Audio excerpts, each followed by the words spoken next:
உங்க ரசிகர்கள் என்ன சொல்றாங்கன்னா, நீங்க கட்சி ஆரம்பிச்சா நீங்க சிஎம் ஆயிருக்கலாம், கால சூழ்நிலை ஆகலன்னு ஒரு வருத்தப்படுறாங்க. சில பேர் சொல்றாங்க, நான் ஏன் அரசியலுக்கு நான் வரலையே சொல்லி ஒரு 3 பேஜுக்கு கம்ப்ளீட்டா அறிக்கை எதுக்கு என்ன ஆச்சுன்னு சொல்லி கிளியரா நான் சொல்லியிருக்கேன். அது தெரிஞ்ச பிறகு அவங்க சொல்றாங்க சொன்னா அந்த ஆத்தங்கள் இருக்கும் இல்ல சொல்ல வரல. அது தெரிஞ்ச பிறகு ஏன் வரல அப்படின்னு சொன்னாங்கன்னா எனக்கு ஒன்றும் சொல்ல தெரியல. இனிமே உங்க ரசிகர்களை கட்டமைக்கிறதுல என்ன மாதிரி இருக்கும்? நான் முதலே சொல்லியாச்சு, அவங்க எந்தெந்த பார்ட்டி எந்தெந்த விஷயம் பண்றீங்களோ அதை தாராளமாக நீங்க போங்க அப்படின்னு முதலே நான் சொல்லியாச்சு. எத்தனை மாட்டி நான் சொல்லுவேன், நீங்களே சொல்லுங்க. ஆக்ட் பண்றாங்களே சொன்னா அரசியல் வேற, ஆக்ட் பண்றது வேற. ஆக்டிங் சொன்னா ஹெல்த் எப்போ இதாவது ஆக்ட் பண்ணலாம், நீங்க வரலாம். அப்படி அதை பாதிச்சக்காக ஒரு பொலிட்டிக்கல் பாதிப்பாங்க. அரசியல் சொன்னா பெரிய ரெஸ்பான்சிபிலிட்டி. கோடி கோடி மக்கள் அவ்வளவு ஈஸி இல்லை. நேற்று கமல் சார் சந்திச்சு 6 கோரிக்கை விட்டுருக்காரு திரையுலகத்தை பத்தி.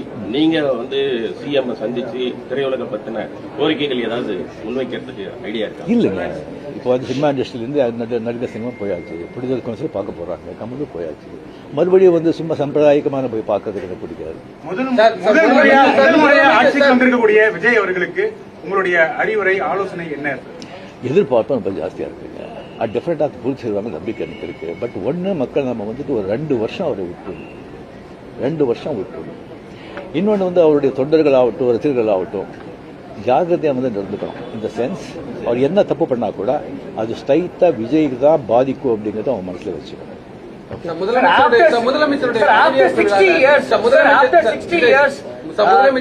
நான் திராவிடியன் பார்ட்டி வந்திருக்காங்க, ஒரு திராவிட கட்சி இல்லாத ஒரு கட்சி தமிழகத்தை ஆளுறாங்க. இது என்ன மாதிரியான இம்பாக்ட் கிரியேட் பண்ணணும்? சரிங்க, ஒரு 60 ஆண்டுகள் பார்த்துட்டாங்க. ஒரு மாற்றம் தேவை. அந்த மாற்றத்தை கரெக்டாக விஜய் வந்தார்.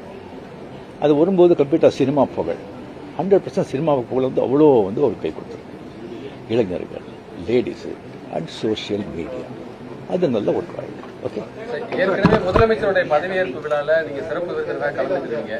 விஜய் பதவியேற்கும் போது உங்களுக்கு அழைப்பு வந்துச்சா? நீங்க கலந்து கொள்ளாத போது அது ஒரு சமூக வலைதளங்களில் சில கருத்துக்களை முன் வச்சிருந்தாங்க. முதலமைச்சர் அந்த ஏற்பு விழா சிவரிங்க எதுல கலந்துருக்கேன் நான்? ஏன்னா எதுலயும் கிடையாது. சிறப்பு உங்களுக்கு அழைப்பு வந்திருக்கு, இன்னும் சிவரிங்கன்னே பண்ணலைங்க அந்த அழைப்பு. நான் 96 தான் கலைஞர் இருக்கும்போதே நான் அப்போ நான் போகல. 15 டேஸ்க்கு அப்புறம் நான் வெளியே போயிருந்தேன். 15 டேஸ்க்கு அப்புறம் வந்த பிறகு கலைஞர் சார் கேட்டார், உங்களை பார்க்கணும், நான் வரட்டா நீங்க வரீங்களா? ஐயோ நானே வரேன்னு சொல்லி அவர்கிட்ட போய் நான் வாழ்த்துக்கள் சொன்னேன்.